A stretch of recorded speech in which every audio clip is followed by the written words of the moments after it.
말씀을 들으면서 참 하나님 언제나 우리와 함께 하신다라는 그 마음이 들면서 성경에서도 그렇고 우리네 사는 그 삶 가운데서도 그런데 같은 곳이지만 다른 의미가 있었었던 곳 그리고 다른 장소인데 같은 의미로 변한 곳이 있다면 그곳에서 어떤 사건과 역사심이 있었는지 좀 말씀해 주시면 좋을 것 같습니다.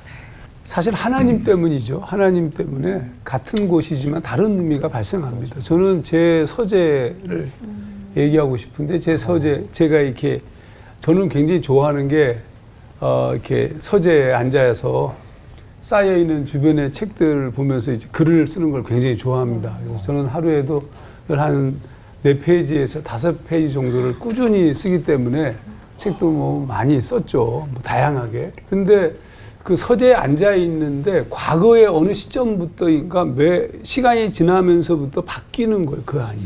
요즘에 제 서재는 거의 뭐 하나님의 임재를 경험하는 어떤 그런 거룩한 장소예요. 그래서 야, 과거에는 그 앞에서 그 인터넷으로 이상한 것도 기웃고 거리던 그런 동네였는데 이게 점점 바뀌어가는 거예요. 그래서 하나님이 계시는 곳이 같은 곳이지만 다르게 다가오는 것이기 때문에 그래서 우리 청년들한테도 계속 훈련시키고자 하는 것이 너희들이 직장이 있지만 직장이 똑같은 직장이 달라져야 되는 의미가 달라지는 하나님의 임재를 경험하는 훈련들을 많이 시키는 이유가 준비된 하나님의 임재를 경험하는 자가 있는 곳은 같은 곳이지만 다른 곳이 되는 그런 부분을 많이 강조하죠.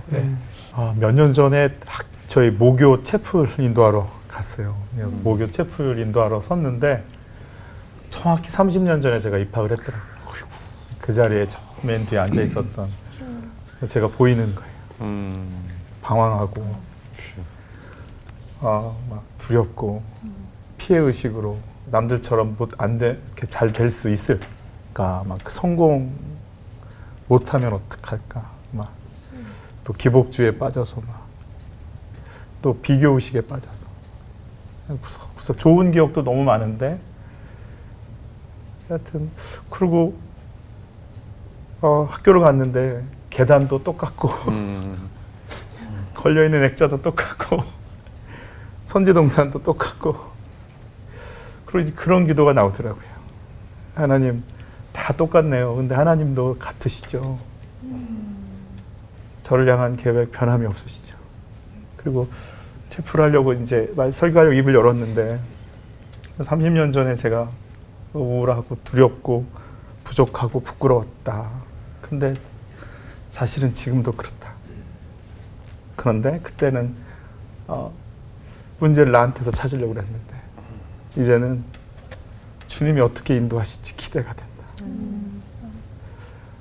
그냥 그 자리에 똑같이 서 있었는데 주님 정말 변함이 없으셨군요.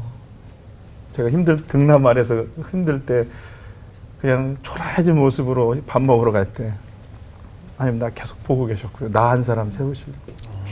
그래서 참 부끄럽고 힘든 그 장소가 앉아만 있는데 하나님 또 앞으로 나를 어떻게 이끄실까 기대가 되고 그냥 하나님이 만지신 게 느껴지고 같은 장소였지만 정말 다시 한번 새롭게 말씀해 주신 하나님 때문에 새로워지는 또 시간을 보게 됐습니다. 아마겟돈이라는 것을 얘기해 주고 싶습니다. 아마겟돈은 우리에게 이제 최근 용어는 아마겟돈이라고 말하면 영화도 그렇고 여러 가지 얘기가 거기서 제3차 세계대전이 일어난다. 그다음에 인류의 종말이 일어난다라는 얘기예요. 그러니까 탐욕의 장소 그리고 세계 열방의 각축이 이제 벌어지면서 이제 전쟁이 일어나고 핵이 터질 것이다 이런 얘기들을 합니다. 근데 그때 믿는 사람들이 그런 얘기하는 것보다는 영화를 만드는 사람들이나 소설 작가들이 이런 얘기를 되게 많이 합니다. 이게 어디서 돼 있냐면 계시록 16장 16절에 새 영이 히브리어로 아마겟돈이라 하는 것으로 왕들을 모으더라. 그래서 거기서 이제 심판이 시작되고 전쟁이 시작되고 이런 거예요. 이 계시록 16장 16절의 이 말씀이 사실은 그 히브리어로 하르메기도 이런 뜻입니다. 그러니까 무기또의 산 이거를 이제 다시 음역해서 번역한 건데 이게 이제 어디냐면은 찾아보면 구약 시대에 엘리야 선지자가 바알 선지 신의 거짓 선지자들 사이에서 싸웠던 장소에 북편 평야에 위치하고 있는 거예요. 그러니까 똑같은 장소는 아니지만 그럼 이제 거기서 진짜 하나님과 거짓 하나님의 전투가 다시 벌어진다 이거예요. 그리고 또 이런 것도 있습니다. 이때 열왕들이 여기 굉장히 많이 죽었어요. 그래서 예를 들면 아하시아 같은 사람들이 죽고 그 다음에 이집트 파라오 네코라는 사람이 미깃도에서 전투하다 이제 죽습니다. 그러니까 열왕의 사람들이 그리고 이스라엘도 그렇고 욕심을 따라서 전투를 하다가 죽는 곳이에요. 그리고 거기에서 이제 진짜 하나님이 누군지가 드러나고 그 과정에서 심판이 이루어진다는 것이거든요. 그러니까 이제 이 시간을 따라서 쭉 이 장소가 흘러가게 되고 이 사람들은 상상의 장소라고 생각했던 것이 실제 장소가 되는 것이죠. 그래서 우리가 생각했던 것보다 훨씬 우리의 장소는 여전히 살아나고 있다.